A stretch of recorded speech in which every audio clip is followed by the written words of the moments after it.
Hi guys, welcome back to my channel. இன்னைக்கு என்ன subject பார்க்க போறோம்னா சைல்ட் ரைட்ஸ் அண்ட் ப்ரொடெக்ஷன் சப்ஜெக்ட்ல யூனிட் 2 பார்க்க போறோம். குழந்தைகளுக்கு எதிரான வன்முறை. இந்த கொஸ்டின் ரொம்ப இம்பார்ட்டன்ட், 10 மார்க். குழந்தைகளுக்கு எதிரான வன்முறை 18 வயதுக்கு உட்பட்டவர்கள் மீது நடத்தப்படும் வன்முறைகள் என்பதில் பாலியல் சார்ந்த, உளவியல் சார், உணர்ச்சிசார் துன்புறுத்தல்கள், அச்சுறுத்தல்கள், குழந்தை கடத்தல், கட்டாயப்படுத்தி உழைக்கச் செய்தல், குழந்தைகளை சிப்பாய்களாக போரிடச் செய்தல், நெருங்கிய கூட்டாளி வன்முறை, குடும்ப வன்முறை உள்ளிட்ட அனைத்து வடிவிலான வன்முறைகள் பெற்றோர்கள் அல்லது குழந்தைகளின் பராமரிப்பாளர்கள், ஒத்த வயதினர், காதல் கூட்டாளிகள், ஆசிரியர்கள், சமுதாய உறுப்பினர்கள் அல்லது அறிமுகமில்லாதோர் போன்றோரால் நிகழ்த்தப்படும் வன்முறைகள் யாவையும் உள்ளடங்கும்.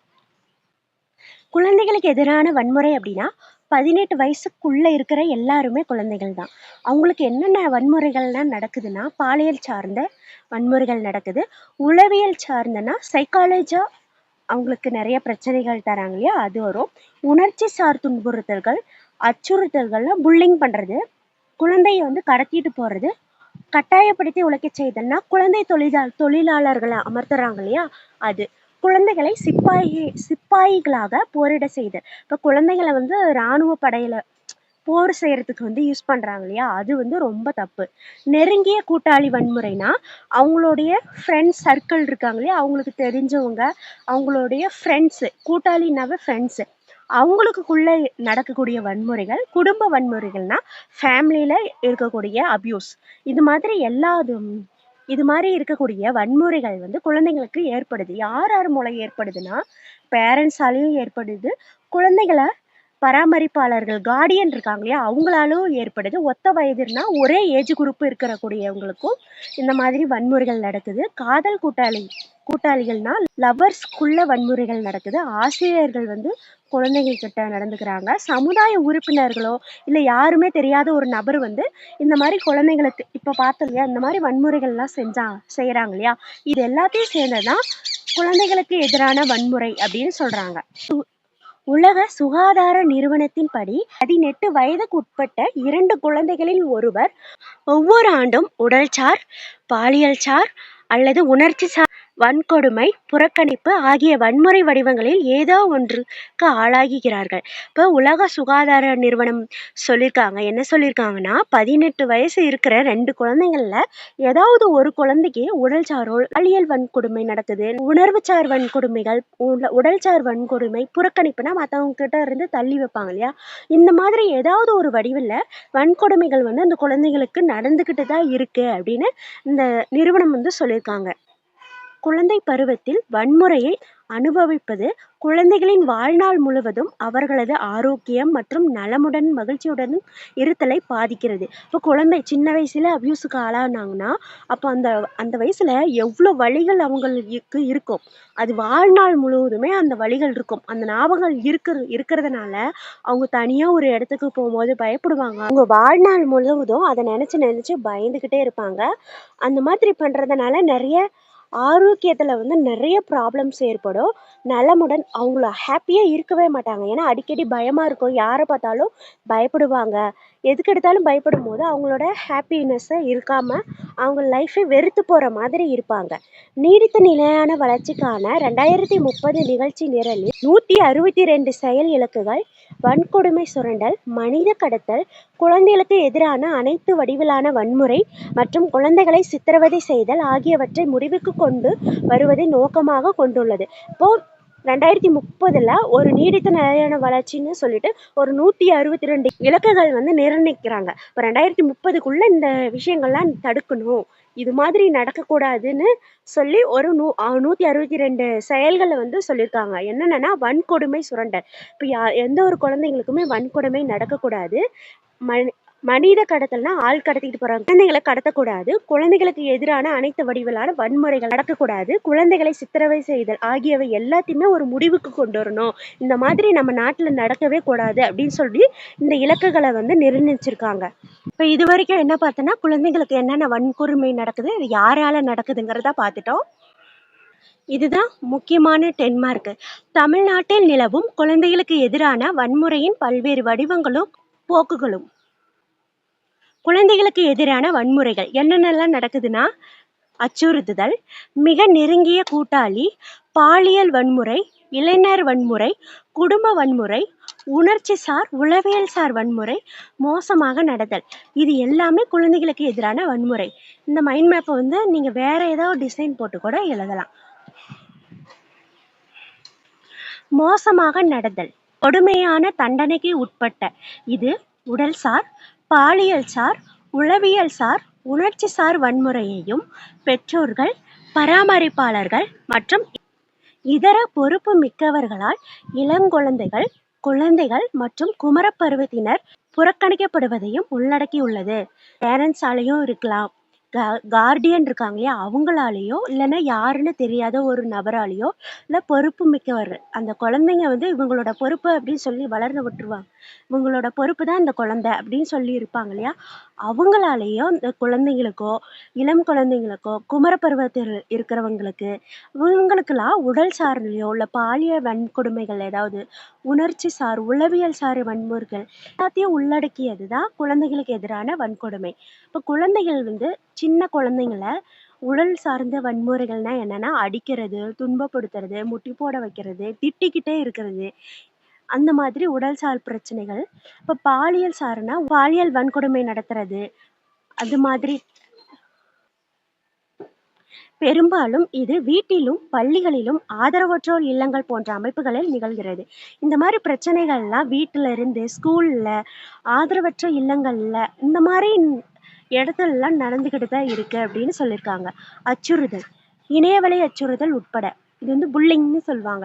இது பாதிக்கப்பட்ட குழந்தைக்கு எதிராக அதன் உடன் பிறந்தவர்கள் அல்லாத அல்லது காதல் உறவு கொண்டிராத வேறொரு குழந்தை அல்லது குழந்தைகள் குழுவால் வெளிப்படுத்தப்படும் முரட்டுத்தனமான நடத்தையை குறிக்கிறது. இப்போ காலேஜெல்லாம் பார்த்தீங்கன்னா புல்லிங் பண்ணுவாங்க, ஸ்கூல்ல வந்து புல்லிங் பண்ணுவாங்க, ஒருத்தர் கிண்டல் பண்ணுவாங்க, ஸ்டூடெண்ட்டை இன்னொரு ஸ்டூடெண்ட்டை வந்து கிண்டல் பண்ணுவாங்க, ஃப்ரெண்ட்ஸுக்குள்ள, காதலர்களுக்குள்ள, இது மாதிரி அவங்களுக்குள்ள முரட்டுத்தனமா அடிக்கிறது, திட்டுறது, கேவலமா பேசுறது, இந்த மாதிரிலாம் பண்ணுவாங்க. அதுதான் புல்லிங்னு சொல்லுவாங்க.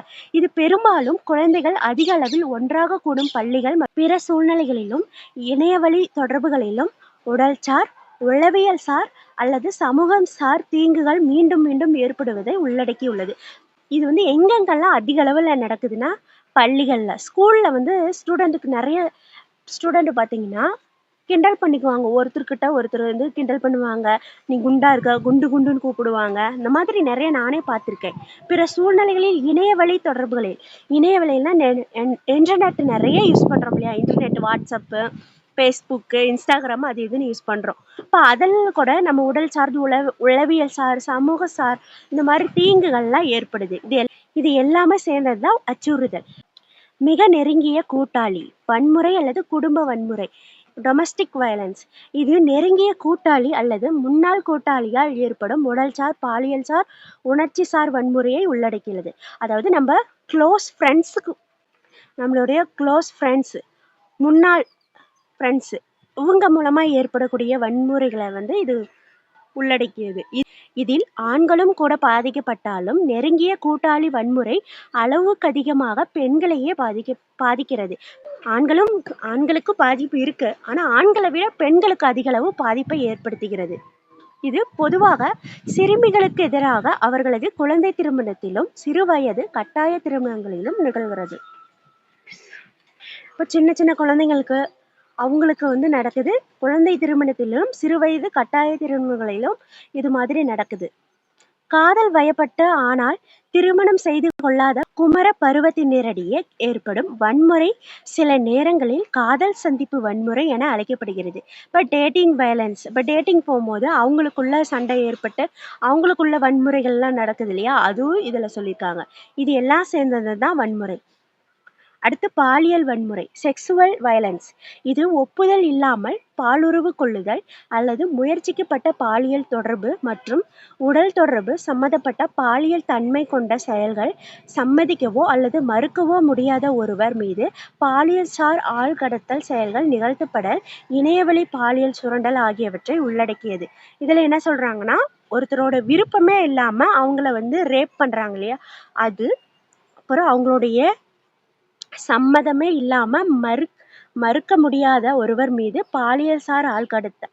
இப்போ கடத்திட்டு போறாங்க இல்லையா? அவங்களுடைய இப்போ ஒரு ஒரு பெண் குழந்தைய அவங்களுடைய விருப்பமே இல்லாம கடத்திட்டு போறது, பாலியல் வன்கொடுமை அவங்க மேல நடத்துறது, இணையவழி பாலியல் சுரண்டல்னா, இப்போ இன்டர்நெட் வாட்ஸ்அப்ல வந்து தவறான ஃபோட்டோஸ் அனுப்புறது, வீடியோஸ் அனுப்புறது, இந்த மாதிரியும் பாலியல் வன்கொடுமை வந்து நடக்குது.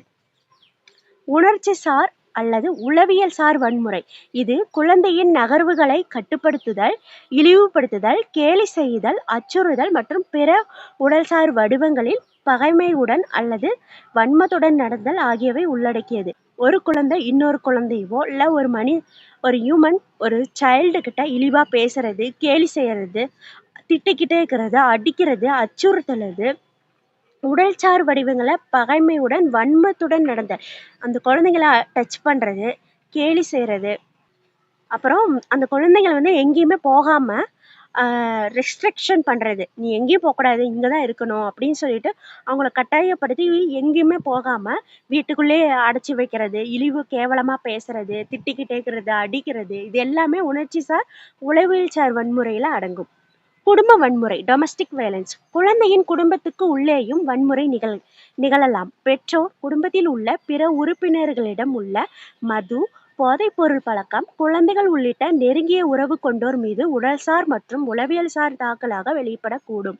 இப்போ குடும்பத்துல பெற்றோர் அப்பா வந்து குடிச்சிட்டு வந்து குழந்தைகளையோ இல்ல அவருடைய ஒய்ஃபையோ அடிக்கிறது, திட்டுறது, இந்த மாதிரி குடிப்பழக்கம் போதைப்பொருள் எடுத்துக்கிட்டு அந்த குழந்தைய வந்து ரொம்ப கஷ்டப்படுத்துவாங்க. அடிக்கிறது, துன்பப்படுத்துறது, டச் பண்றது, இந்த மாதிரி பாலியல் வன்கொடுமை நடத்துறது, இந்த மாதிரிலாம் அந்த குழந்தைங்கக்கிட்ட பேரண்ட்ஸு, அந்த குடும்பத்துல இருக்கிற நபர்களே வந்து செய்யறாங்க.